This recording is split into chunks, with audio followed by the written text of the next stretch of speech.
계속해서 광주 전남권 뉴스입니다. 광주와 전남 지역에서 밤사이 코로나19 추가 확진자 5명이 나왔습니다. 광주시는 경기도 골프 모임과 관련한 접촉자 1명이 자가격리 해제 전 검사에서 추가로 확진 판정을 받았다고 밝혔습니다. 전남은 서울의 한 병원에 입원했던 고흥군 거주자와 화순 전대병원에서 입원 전 검사를 받은 광주 서구 거주자와 가족이 밤사이에 확진 판정을 받았고 광양에서도 오늘 1명이 추가로 확진됐습니다. 한편 어제 생산직 직원이 코로나19 확진 판정을 받아 가동을 중단했던 기아차 3공장은 오늘 생산 라인을 다시 가동합니다. 코로나19 확산세 속에 자가격리자 가운데 무단 이탈한 사례도 늘고 있습니다. 최근엔 수능을 치른 자녀를 데리러 나갔다 온 부모가 고발 조치 당하기도 했습니다. 하선아 기자가 보도합니다. 광주와 전남 지역의 코로나19 자가격리 대상자는 모두 3,500명. 전담 공무원이 하루에 2차례씩 격리자들을 대상으로 전화를 걸어 이탈 여부를 확인하고 있습니다. 보건소에서 따로 격리해제 전 검사 관련해서 연락이 갈 거고요. 그때 전화 잘 받아주시고 격리 기간 동안 격리 수칙 잘 준수해 주시고. 수능 시험일인 지난 3일 오후엔 한 격리자가 전화를 받지 않아 현장 확인이 이뤄지기도 했습니다. 현장 확인 30여 분 만에 나타난 격리자는 수능 시험을 치른 자녀를 배웅하러 나갔다가 적발돼 격리 해제 이틀을 앞두고 결국 형사 고발됐습니다. 친인척이 이렇게 사망하지 않는 이상은 외출을 할 수가 없는 상황입니다. 그래서 좀 안타깝지만 이런 상황도 예외 없이 고발 조치된 사례입니다. 격리 수칙을 어기고 무단 이탈한 사례는 광주에서만 31건.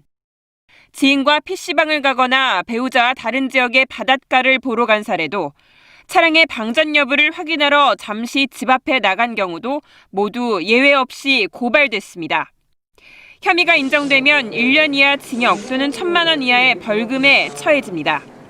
아직은 우리가 코로나의 어떤 특성을 완벽하게 파악된 상황이 아니기 때문에 밀접 접촉자로 분리되신 분들은 거의 확진자와 같다고 생각을 하고 자가격리 수칙을 준수해 주셔야 됩니다. 자가격리 중 확진된 사례는 전체 확진자 가운데 10% 정도. 증상이 없더라도 확진될 가능성이 높아 자가격리자 스스로 방역수칙을 준수하는 일이 가장 중요합니다. KBS 뉴스 하선아입니다. 정선군의 한 종오리 농장에서 조류 인플루엔자 바이러스가 검출돼 방역당국이 고병원성 여부를 조사하고 있습니다. 전라남도는 어제 오전 종오리 8천여 마리를 기르고 있는 장성의 한 종오리 농장에서 산란율이 감소하는 등 조류 인플루엔자가 의심된다는 신고가 들어와 검사한 결과 바이러스가 검출됐다고 밝혔습니다. 전라남도는 고병원성 여부를 가리기 위해서 정밀 검사를 실시하고 있습니다. 정부가 부동산 대책을 강화하고 있지만 규제 대상이 아닌 전남 동북권은 부동산 열기가 여전히 뜨겁습니다. 전문가들은 건축 허가를 담당하는 지자체 전문성 부족을 원인으로 꼽았습니다. 곽선정 기자가 취재했습니다. 지난 2010년 입주한 여수 웅천지구의 한 아파트. 전용 면적 84제곱미터 기준으로 1억 9천여만 원이었는데 현재는 4억 5천만 원은 넘는 가격에 거래되고 있습니다. 주변 아파트도 3.3제곱미터 기준에 1,300만 원 이상 거래되는 상황. 팔라고 내놓은 사람들이 또 안 판다고 걷어들이고. 지난 2012년 여수 세계 박람회 이후 접근성이 높아지고 웅천이나 중림과 같은 새 택지 지구가 들어서면서 공급된 아파트 물량만 16,400여 세대. 공급이 늘어도 가격은 되레 상승하고 있는 겁니다. 실제 지난달 여수 지역 아파트 매매 가격 지수를 살펴보니 110.3으로 전남에서 가장 높습니다. 가격 상승 원인에 대해 여수 경실련이 시민 200명을 대상으로 설문조사를 진행한 결과 68%가 투기 세력이라고 답했습니다.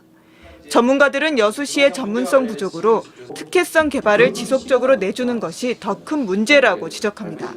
주목구구식 난개발이 또 이루어졌었고, 예를 들어서 상업지구였는데 주거지역으로 가능하게 바꿔가지고 원래 7층 이하여야 되는데 29층 아파트가 들어진다지.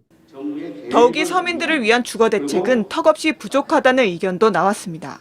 획일적인 좀 서민 임대주택 정책도 이제는 좀 개선해야 됩니다. 최소한의 어떤 좀 필요한 주거 공간을 좀 확보해 주는 정책이 필요하다는 거고요. 또 아파트 청약 시 일정 기간 거주할 경우 우선 공급하는 지역 거주 제한 제도 시행과 부동산 분양권 전매 단속 강화 등 여수시가 부동산 시장 안정화에 나설 것을 제시했습니다. KBS 뉴스 박선정입니다. 재단의 교사 채용 비리를 증언한 뒤 해임됐던 광주의 한 교사가 7개월 만에 복직했습니다. 그런데 복직 첫날 그의 자리는 교무실이 아닌 운동기구가 있는 별도 장소였고 한켠에는 학생용 책 걸상만 놓여 있었습니다. 이튿날은 도서관으로 발령났습니다. 보도에 손준수 기자입니다. 재단 관계자가 채용을 대가로 금품을 요구한 사실을 교육청 감사와 검찰 수사에서 진술한 뒤 해임된 광주 명진고등학교 손규대 교사. 지난 10월에는 국정감사 증언대에도 섰습니다. 아이들의 졸업 앨범을 찍는 날에는 함께하지 못했지만 졸업식에는 꼭 함께하고 싶습니다. 손 교사는 교원 소청 심사위원회를 통해 7개월 만에 교단으로 돌아왔지만 손 교사의 자리는 교무실이 아닌 체력단련실로 쓰이던 통합지원실이었습니다. 지원실 안에는 학생용 책상과 의자만 놓여 있었습니다. 마음고생이 심할 때면 아이들을 만날 날만 기다렸던 그의 기대는 복직 첫날 사라졌습니다. 저는 교무실이나 이런 데 자리가 분명히 있는 걸로 알고 있고요. 다른 교사처럼 뭔가 차별받지 않는 지시, 다른 교사들과 좀 다르지 않았으면 좋겠습니다.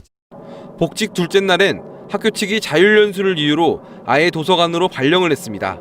이에 대해 학교 측은 복직으로 교사 인원이 초과된 데다 교무실 공간이 여의치 않아 손 교사의 편의를 위해 지원실에 마련한 것이라고 해명했습니다.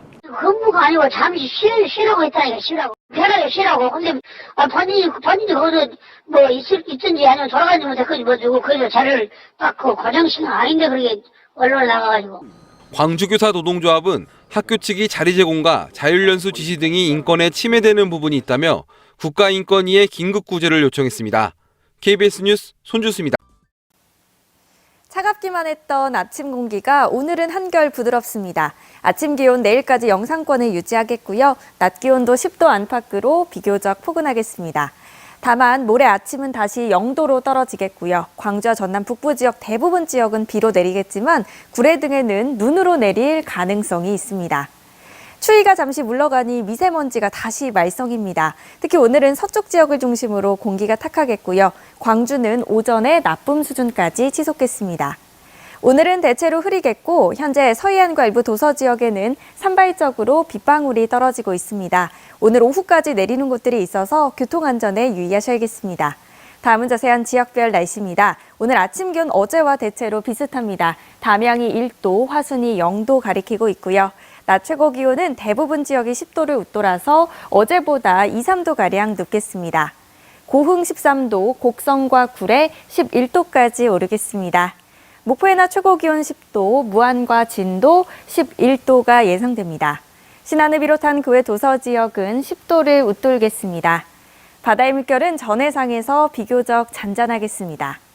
일요일에는 대부분 비로 내리겠지만 월요일부터는 기온이 큰 폭으로 떨어지면서 첫눈이 내릴 가능성이 있습니다. 날씨였습니다. 다음은 희망 2021 나눔 캠페인 이웃돕기 성금을 보내주신 분들입니다.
광주지법 행정 2부는 서진건설이 광주시장을 상대로 낸 우선 협상 대상자 취소 처분 취소 소송에서 원고 일부 승소 판결했습니다. 이에 따라 서진건설은 어등산 관광단지 사업 우선 협상 대상자 지위를 회복했지만 재판부는 성실 협약을 위한 담보금 48억 원 환환 청구는 기각했습니다. 예산 삭감으로 논란이 됐던 광주시 청년 정책 예산과 출산, 육아 지원 예산이 시의회 예결위 심의 과정에서 일부 증액 편성됐습니다. 광주시의회 예산결산위원회는 그제 예산안 심의를 통해 청년 일경험 드림 사업 예산을 60억 원 늘리고 청년 드림 수당을 3억 원 늘리는 등 내년도 청년 정책 예산을 64억 원 증액했습니다. 시의회 예결위는 또 출산 육아 수당 예산도 상임위 조정안에서 150억 원 늘려 406억 원을 편성했습니다. 금요일 아침에 함께한 KBS 뉴스를 마칩니다. 감사합니다.